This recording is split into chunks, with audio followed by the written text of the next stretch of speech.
बारिश ने team India को बचा लिया। सबसे बड़ा टर्निंग पॉइंट वही था, क्योंकि 181 जो टीम इंडिया ने बनाए थे उसको चेस करते हुए जिस तरीके की शुरुआत हुई थी, लगभग 9 के रन रेट से, लगभग 10 के रन रेट से खेल रहे थे बांग्लादेश के बल्लेबाज। 7 ओवर में 66 बना चुके थे और जिस तरीके के तूफानी बल्लेबाज लिटन दास कर रहे थे, 21 गेंदों पर 50 ठोक चुके थे, लगभग 300 का स्ट्राइक रेट उनका था।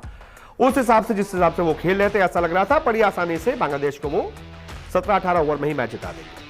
लेकिन उसके बाद क्या हुआ, पहला टर्निंग पॉइंट आया बारिश। बारिश ने बांग्लादेश का पूरा मोमेंटम ही छीन लिया। बांग्लादेश के बल्लेबाज जो जिस मोमेंटम में थे वो टूट गया, एक ब्रेक आया, उसके बाद नया रिवाइज टोटल आया कि आपको 16 ओवर में बनाने हैं 151 रन, यानी कि बाकी के 9 ओवर में लगभग 85 रन बनाने थे बांग्लादेश को, लगभग वही 9 के रन रेट से। वहां पे भी ऐसा लग रहा था कि अब तो बांग्लादेश के पास 10 विकेट बाकी हैं और 9 के स्ट्राइक रेट रन बनाने तो बन जाएंगे। लेकिन उसके बाद क्या हुआ, दूसरा टर्निंग पॉइंट आ गया। दूसरा टर्निंग पॉइंट आया जब बांग्लादेश के बैटर जो है लिटन दास रन आउट हो गए।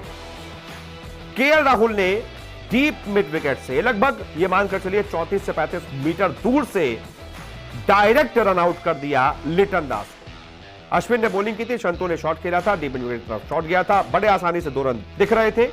लेकिन केएल राहुल की तूफानी फील्डिंग ने लिटन दास का विकेट दिला दिया। और लिटन दास वो बल्लेबाज जो बहुत तूफानी फॉर्म में दिख रहे थे, जो अकेले ही बांग्लादेश को इस मैच को जिताते हुए नजर आ रहे थे, उनका विकेट जिस तरीके से गिरा उसने टीम इंडिया के हौसले अचानक से बढ़ा दिए।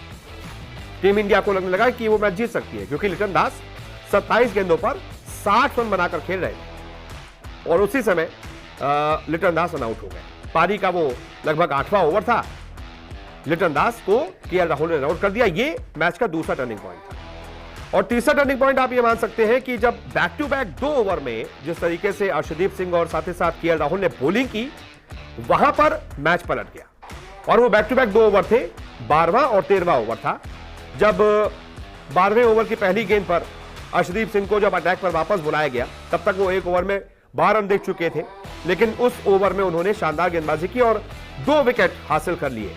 पहले तो आते ही आफिफ हुसैन का विकेट लिया, उसके बाद ओवर की 5वीं गेंद पर बांग्लादेश के कप्तान शाकिब अल हसन का विकेट ले लिया। यहीं से मैच पलट गया। शाकिब के आउट होते ही अगले ओवर में हार्दिक पांड्या ने पहले यासिर अली को आउट किया, उसके बाद मोसादिक हुसैन को क्लीन बोल्ड कर दिया और यहीं से ये पूरा मैच टीम इंडिया की तरफ पलट गया।